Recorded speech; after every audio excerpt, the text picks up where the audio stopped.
Di sini, saya akan mengajak kamu untuk menyelami dunia horor yang penuh dengan misteri, teror, dan kengerian. Saya akan menceritakan kisah-kisah nyata yang dialami oleh orang-orang yang pernah berhadapan dengan makhluk halus. Karena itu, siapkan hati dan pikiran kamu, dan kita lanjut. Wawan, Imran, Rizwan, Nelly, dan Dian adalah siswa Sispala yang gemar mendaki gunung. Mereka berlima memutuskan untuk melakukan pendakian ke Gunung Latimojong, salah satu gunung tertinggi di Sulawesi Selatan. Mereka berangkat pada hari Sabtu pagi, membawa perlengkapan dan perbekalan yang cukup untuk 3 hari 2 malam. Awalnya pendakian berlangsung lancar dan menyenangkan. Mereka menikmati pemandangan alam yang indah, udara yang dingin, dan suara burung yang merdu. Mereka juga saling bercanda dan bercerita, menambah keakraban di antara mereka berlima. Setelah berjalan selama 7 jam, mereka akhirnya sampai di puncak gunung. Mereka bersorak gembira, berpelukan, dan berfoto-foto. Namun, kebahagiaan mereka tidak berlangsung lama. Saat mereka hendak turun, langit mulai mendung dan hujan turun dengan deras. Mereka bergegas mencari tempat untuk mendirikan tenda. Akhirnya mereka menemukan sebuah lapangan terbuka yang cukup luas, diapit oleh pepohonan pinus yang tinggi. Mereka mendirikan dan membagi 2 tenda. Satu untuk Wawan, Imran, dan Rizwan, dan satu lagi untuk Nelly dan Dian. Malam semakin gelap dan hujan semakin lebat. Ditambah lagi dengan petir yang menyambar-nyambar di langit, disertai suara guntur yang menggelegar. Mereka berlima semakin merasa takut dan khawatir. Mereka berharap hujan segera reda dan cuaca kembali cerah. Mereka mencoba untuk tidur, berharap besok akan menjadi hari yang lebih baik. Namun, nasib malang menimpa mereka. Di tengah malam saat mereka sedang terlelap, sebuah petir besar menyambar salah satu pohon pinus yang berada di dekat tenda Wawan, Imran, dan Rizwan. Pohon itu patah dan jatuh tepat di atas tenda mereka. Tenda itu hancur, dan ketiga orang di dalamnya tertimpa pohon. Wawan dan Imran mati seketika, sedangkan Rizwan mengalami luka parah di kepala dan badannya. Nelly dan Dian yang berada di tenda sebelah terbangun oleh suara benturan yang keras. Mereka keluar dari tenda dan melihat pemandangan yang mengerikan. Mereka berteriak histeris, memanggil-manggil nama teman-teman mereka. Mereka berdua berusaha untuk mengangkat pohon yang menimpa tenda temannya, tapi pohon itu terlalu berat.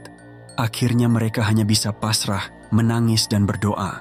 Saat itu, mereka tidak menyadari bahwa ada sesuatu yang mengintai mereka dari balik semak-semak.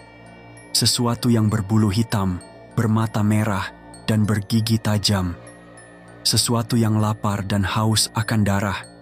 Sosok itu sementara mengamati dan menunggu kesempatan untuk menyerang. Sosok itu adalah seekor harimau, salah satu hewan langka yang masih hidup di hutan Gunung Latimojong. Harimau itu tergiur oleh aroma darah yang berasal dari tenda yang hancur. Harimau itu mengendap-endap mendekati tenda, siap untuk melompat dan mengoyak mangsanya. Nelly dan Dian tidak menyadari bahaya yang mengancam mereka.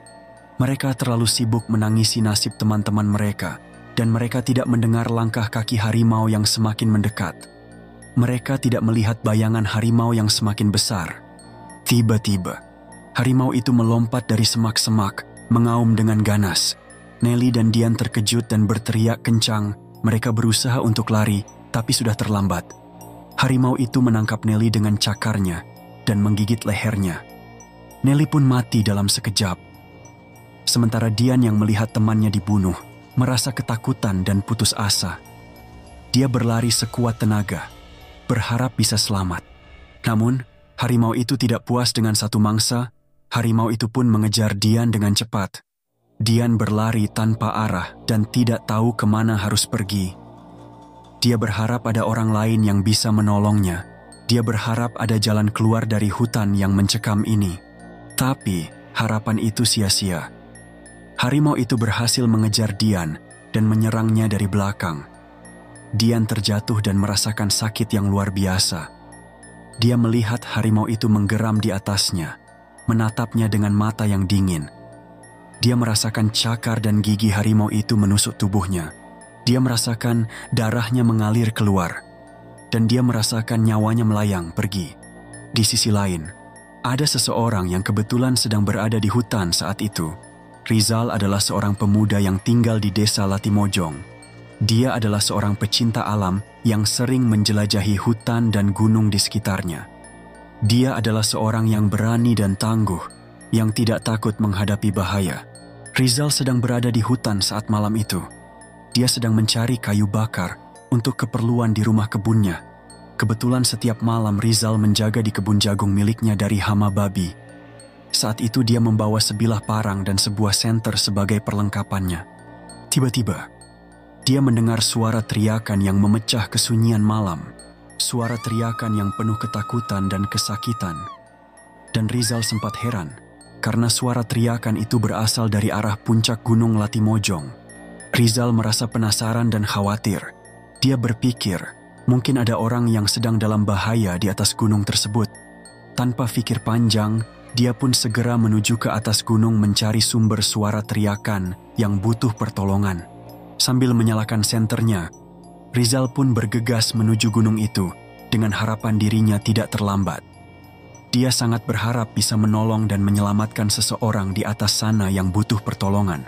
Singkat cerita, Rizal pun sampai di sebuah lahan terbuka tempat teriakan itu berasal. Dia melihat 2 tenda yang hancur dan 3 mayat yang berserakan. Dia melihat darah yang membanjiri tanah. Di sisi lain dia melihat harimau yang sedang menggigit seorang gadis, dan gadis itu adalah Dian. Melihat keadaan saat itu, Rizal tidak punya waktu untuk berpikir. Dia hanya punya sedikit waktu untuk bertindak. Dia mengangkat parangnya dan menebas ke arah harimau itu. Parang itu mengenai punggung harimau itu, membuatnya mengaum kesakitan dan gadis malang itu pun terlepas dari mulut harimau tersebut. Harimau itu melihat Rizal sebagai ancaman baru. Harimau itu melihat Rizal sebagai mangsa baru. Harimau itu pun melompat ke arah Rizal untuk menyerang. Namun Rizal tidak takut, Rizal tidak mundur sedikit pun. Akhirnya setelah pertarungannya itu, akhirnya harimau itu mati di tangan Rizal. Meskipun banyak luka di sekujur tubuh Rizal, dia tidak peduli. Yang dia pikirkan saat itu adalah bagaimana cara untuk bisa mengevakuasi wanita malang itu. Setelah Rizal memastikan wanita itu masih bernafas, dia pun langsung menggendongnya menuju ke desa untuk mencari pertolongan. Singkat cerita, dengan melalui perjalanan yang panjang dan butuh perjuangan, Rizal pun akhirnya sampai di desa, dan wanita malang itu telah diberikan pertolongan. Keesokan harinya, Rizal menjenguk wanita itu demi memastikan keadaan. Dan syukurlah wanita itu masih hidup meskipun tubuhnya terluka parah. Selanjutnya, Rizal menemui kepala desa untuk menceritakan semua rentetan peristiwa yang dia alami.